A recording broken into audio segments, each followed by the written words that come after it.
Carmen Windstead was 17 years old when her parents decided to move to Indiana. Her father had lost his job, and the only way he could find employment was by moving to a new state. The relocation caused a lot of problems for Carmen. She had to leave her friends behind and attend a whole new school in Indiana. Carmen had a hard time making friends when she changed schools. It was the middle of the year, and most of the students had no interest in befriending the new girl. Initially, she spent many days alone, walking from class to class without speaking to anyone, but she eventually started hanging around with a group of 5 other girls. Carmen thought these girls were her friends, but it wasn't long before she discovered that they had been talking about her behind her back and spreading vile rumors. When she confronted them, the girls turned on her and began bullying her every day, making her life a misery. They started out calling her names, but then the bullying got much worse. One day, she left her school books in the classroom at break time. When she returned, she found someone had taken a Sharpie and written dirty words all over her books. Another day, she opened her bag and discovered someone had poured yogurt all over the insides. Sometimes, she would come to school and find her locker had been vandalized. The final straw came when she put on her coat at recess and found that someone had stuffed dog poop in her pockets. There and then, Carmen decided that she couldn't take the bullying any longer.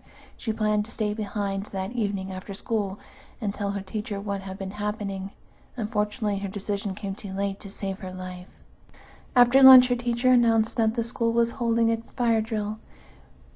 When the alarm sounded, Carmen and the other students filed out of the classroom and assembled in the yard outside.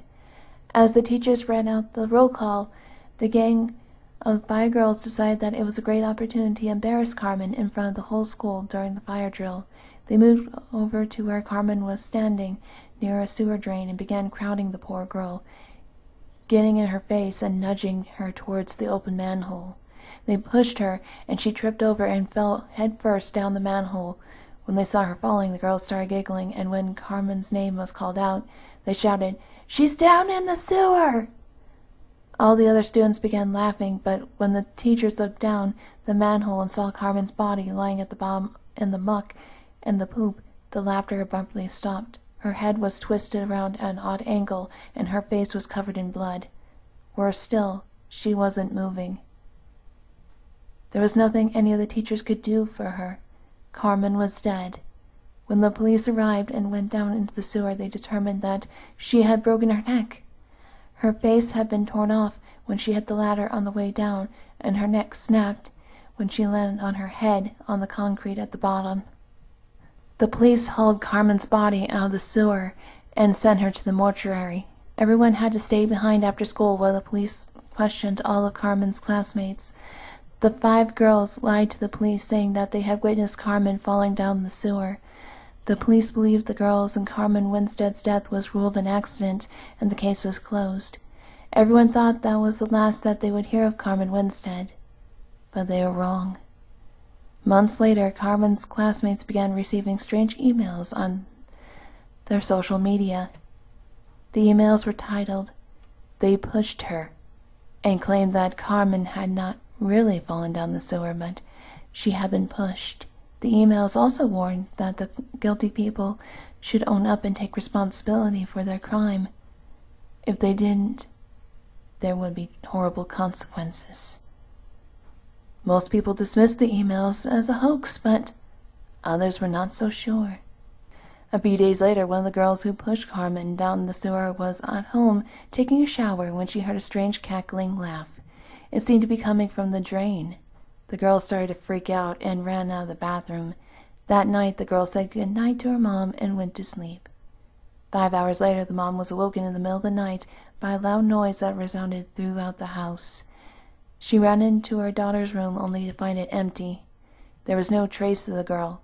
The worried mother called the police, and when they arrived, they conducted a search of the area, eventually discovered the girl's grisly remains. Her corpse was laying in the sewer, covered in muck and poop. Her neck was broken, and her face was missing. It had been completely torn off. One by one, all the girls who pushed Carmen that day were found dead. They had all been killed in exactly the same way, and were all found at exactly the same spot, in the sewer at the bottom of the same unknown manhole where Carmen had met her doom. But the killing didn't stop there. More and more of Carmen's former classmates were found dead. It seemed that anyone who didn't believe that Carmen had been pushed was eventually found down in the sewer with their necks broken and their faces torn off. They say that Carmen's ghost is still on the rampage, hunting down anyone who doesn't believe her story. According to legend, Carmen will get you whether it's from a toilet, a shower, a sink, or a drain.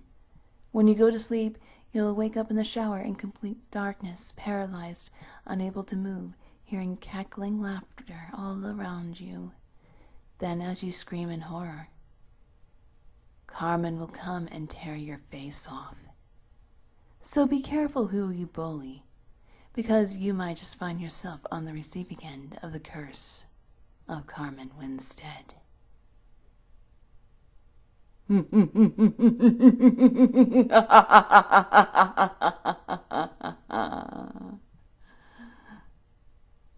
that her? You better look.